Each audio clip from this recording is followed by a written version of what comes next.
We weren't quite sure how to run this today. We thought maybe we could do the training and then come here and do the testing, but we thought no, it'd be better to come here in the morning and then do the training. So what I'm going to show you, you may not understand this morning, but hopefully by the end of the afternoon all will be explained. So we have a test facility here where we can generate impulses that are in accordance with world standards on lightning protection. So we can generate high voltages and high currents that simulate a lightning impulse on the power line or a signal line and so on. So this particular generator here is able to generate an impulse of 6,000 volts and a current of 3,000 amps. And it's an IEC standard test waveform. So we can use this for testing products here to make sure they're okay.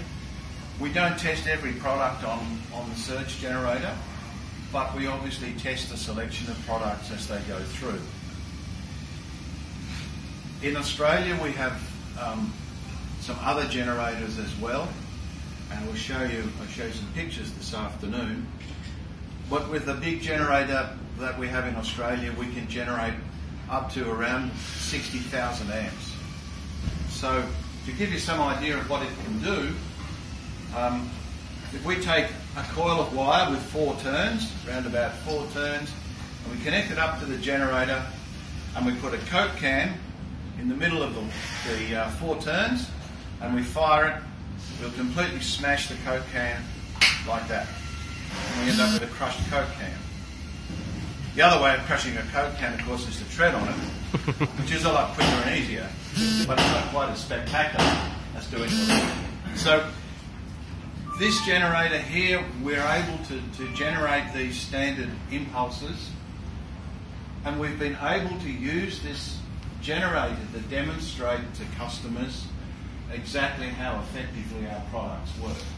So for example, recently we won a contract with Ansaldo to Malaysia to supply some protection for their power supplies that go out and provide signalling on the rail line. Now the funny thing about that was that up until just recently, every time there was a lightning strike, the fuse in these particular power supplies used to trip. And everybody thought that was quite normal. Oh, your lightning strike will the fuse. The problem was the protection they used, every time the protection fired due to the lightning strike, it blew the fuse. So the protection was blowing the fuse. But they've been putting up for this for what, 20 years? Yeah. We came along and said, no, that doesn't have to happen. We can design a product that will protect the power supply and the fuse won't blow. Which we did. We tested it. We tested it by injecting this impulse into the line with the protection in line, and the fuse didn't blow. And the contract's worth 100,000. Yeah. So it's a great little device. Okay, so what I'm going to do this morning is test.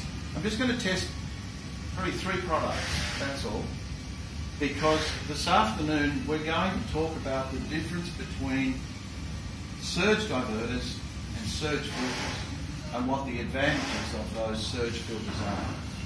So my first test is going to be a typical surge diverter. This is our SDD 3 50275. It's a standard surge diverter that you might put on a distribution board somewhere. And so I set this up to generate 6,000 volts and 3,000 amps. With any luck, when I push the fire button, some luck.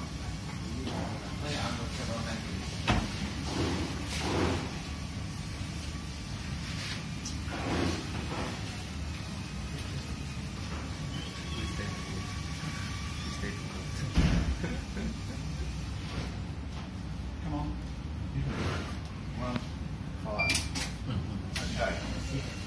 So what we have there is